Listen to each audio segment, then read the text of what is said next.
ನೀರಿನಿಂದ ಜಪ ಧಾನ್ಯಗಳೆನ್ನುವ ಸಾಬೂನಿನಿಂದ ಜನ್ಮ ಜನ್ಮಾಂತರಗಳಿಂದ ವ್ಯಕ್ತಿತ್ವಕ್ಕೆ ಹಿಡಿದು ಈ ಅಹಂಕಾರ ಮಮಕಾರವೆನ್ನುವ ಹೊಳೆಯನ್ನು ಚಿಕ್ಕಿ ತೊಳೆಯಬೇಕು. ಸಪತ್ನಿಗಳೆಂಬ ಭಾವನೆಯಿಂದ ಸರಸದಿಂದ ಜೊತೆಯಾಗಿದ್ದು ಸಂಸಾರವನ್ನು ನಡೆಸುತ್ತಾ ಅದಕ್ಕಿಂತಲೂ ಸುಖಮಯನಾದ ಜೀವನವೇ ಇಲ್ಲವೆಂಬ ಭ್ರಾಂತಿಯಿಂದ ಮರೆಯುತ್ತಿದ್ದರಲ್ಲವೇ? ನಿಜವಾಗಿ ಆಲೋಚಿಸಿದ್ದೇ ಆದರೆ ನಾವು ತಿಳಿದುಕೊಂಡಿರುವುದಕ್ಕೂ ಹೆಂಡತಿ ಮಕ್ಕಳು ಹಣ ಬಂಧುಗಳು ಇವುಗಳೆಲ್ಲ ಶಾಶ್ವತವಾಗಿ ನಮ್ಮದಲ್ಲ, ಕೊಂಚ ಕಾಲದವರಿಗೂ ಮಾತ್ರ ನಮ್ಮವು. ಅಯ್ಯೋ ಪುನಃ ಈ ಲೋಕದಲ್ಲಿ ಹುಟ್ಟಿದನೆ ಎಂದು ಬುದ್ಧಿಗೇಡಿತನದಿಂದ ಆ ದುರ್ಗತಿಯನ್ನು ಪಡೆದನೆ ಎಂದು ನೀನು ಬಿಕ್ಕಿ ಅಳುತ್ತಿರುವಾಗಲೇ ಅದಕ್ಕೆ ಪ್ರತಿಯಾಗಿ ನಿನ್ನ ಸುತ್ತಲೂ ಇರುವವರು ಅಷ್ಟೇ ಸಂತೋಷದಿಂದ ಆನಂದದಿಂದ ಇರುವರೆಲ್ಲ ತಮ್ಮ ಅಜ್ಞಾನರೆಲ್ಲ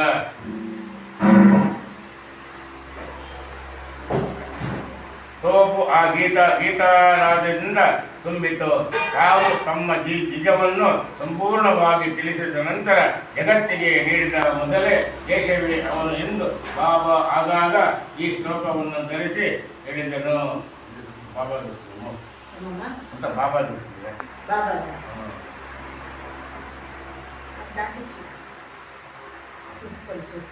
ಮೂಲಮಂತ್ರಗಳ ಕೂಪದಲ್ಲಿ ಬಿದ್ದು ನಾನು ಜಠರಾಜ್ಞೆಯಿಂದ ಬಂದು ಹೊರಗೆ ಬೀಳಲು ಇಚ್ಛಿಸುತ್ತಿದ್ದೇನೆ. ನನ್ನನ್ನು ಯಾವಾಗ ಹೊರಗೆ ಕಳಿಸುತ್ತೀಯ?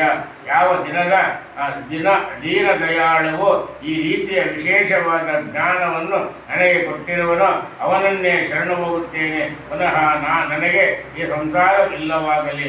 ಇಲ್ಲ, ನಾನು ಯಾವಾಗಲೂ ಗರ್ಭದಿಂದ ಹೊರಬರಲು ಇಚ್ಛಿಸುವುದಿಲ್ಲ.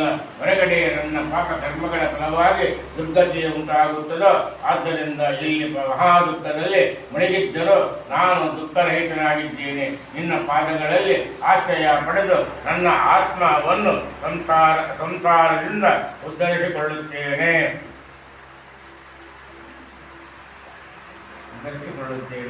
ಭಗವಂತನು ಹೇಳಿದನು. ಈ ರೀತಿ ನಿಶ್ಚಯಿಸಿಕೊಂಡು ಗರ್ಭದಲ್ಲಿ 10 ತಿಂಗಳವರೆಗೆ ಸ್ತುತಿ ಮಾಡುತ್ತಿರುವ ಆತ್ಮದರ್ಶಿಯಾದ ಜೀವನು ಆ ಕ್ಷಣ ಪ್ರಸೂತಿ ವಾಯುವಿನಿಂದ ತಲೆಕೆಳಗಾಗಿ ನೂಕಲ್ಪಟ್ಟು ಪ್ರಸವಿಸಲ್ಪಡುತ್ತಾನೆ. ಆದ್ದರಿಂದ ಬಲವಾಗಿ ಹೊರಡಿಸಲ್ಪಟ್ಟು ತಲೆಯನ್ನು ಬಗ್ಗಿಸಿ ಕೊಂಡು ಕಳವಳದಿಂದ ಸ್ಮೃತಿ ಶೂನ್ಯನಾಗಿ ಉಸಿರು ಕಟ್ಟಿಕೊಂಡಂತೆ ಅತಿ ಕಷ್ಟ ಪಡುತ್ತಾ ಹೊರಬರುತ್ತಾನೆ. ಭೂಮಿಯ ಮೇಲೆ ಮಲಮೂತ್ರಗಳಲ್ಲಿ ಬಿದ್ದು ಮಲದಲ್ಲಿರುವ ಹುಳುವಿನಂತೆ ವರ್ತಿಸುತ್ತಾನೆ.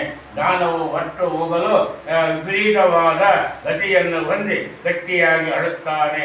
ಗರ್ಭದಲ್ಲಿ, ಕಾಯಿಲೆಯಲ್ಲಿ, ಸ್ಮಶಾನದಲ್ಲಿ ಮತ್ತು ಪುರಾಣ ಕೇಳುವಾಗ ಯಾವ ಬುದ್ಧಿ ಉಂಟಾಗುತ್ತದೆಯೋ ಅದು ಒಂದು ವೇಳೆ ಸ್ಥಿರವಾಗಿದ್ದರೆ ಯಾರು ಈ ಸಂಸಾರ ಬಂಧನದಿಂದ ಬಿಡುಗಡೆ ಹೊಂದುವುದಿಲ್ಲ. ಈ ಕರ್ಮಫಲವನ್ನು ಅನುಭವಿಸಿದ ನಂತರ ಗರ್ಭದಿಂದ ಹೊರಕ್ಕೆ ಬರುತ್ತಾನೆ. ಕೂಡಲೇ ವೈಷ್ಣವಿ ಮಾಯೆಯು ಪುರುಷನನ್ನು ಮೋಹಗೊಳಿಸುತ್ತದೆ. ಆಗ ಅವನು ಮಾಯೆಗೆ ವಶನಾಗಿ ಸ್ವಲ್ಪವನ್ನು ಹೇಳಲಾಗುವುದಿಲ್ಲ. ಅನಂತರ ಪರಾಧೀನತೆಯಿಂದ ಬಾಲ್ಯದಲ್ಲಿ ಉಂಟಾಗುವ ದುಃಖವನ್ನು ಅನುಭವಿಸುತ್ತಾನೆ. ಅವನ ಇಚ್ಛೆಯನ್ನು ಅರಿತುಕೊಳ್ಳದೆ ಇರುವ ಜನರಿಂದ ಪೋಷಿಸಲ್ಪಡುತ್ತಾನೆ ಮತ್ತು ತನಗೆ ಇಚ್ಛೆಯಿಲ್ಲದ ವಸ್ತುವನ್ನು ಪಡೆದು ಅದಕ್ಕೆ ಪ್ರತಿ ಹೇಳಲು ಅಸಮರ್ಥನಾಗುತ್ತಾನೆ.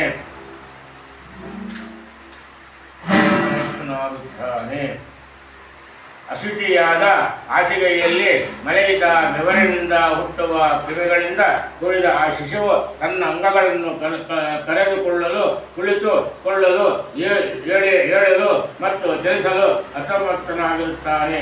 ನೊಣ, ಸೊಳ್ಳೆ, ತಿಗಿಣೆ ಇತ್ಯಾದಿಗಳು ಅವನ ಎಳೆಯ ಚರ್ಮವನ್ನು ಕ್ರಿಮಿಗಳು ಸಣ್ಣ ಹುಳುಗಳನ್ನು ಕಚ್ಚುವ ರೀತಿಯಲ್ಲಿ ಕಚ್ಚಿದಾಗ ಜ್ಞಾನರಹಿತನಾಗಿ ಅಳುತ್ತಾನೆ.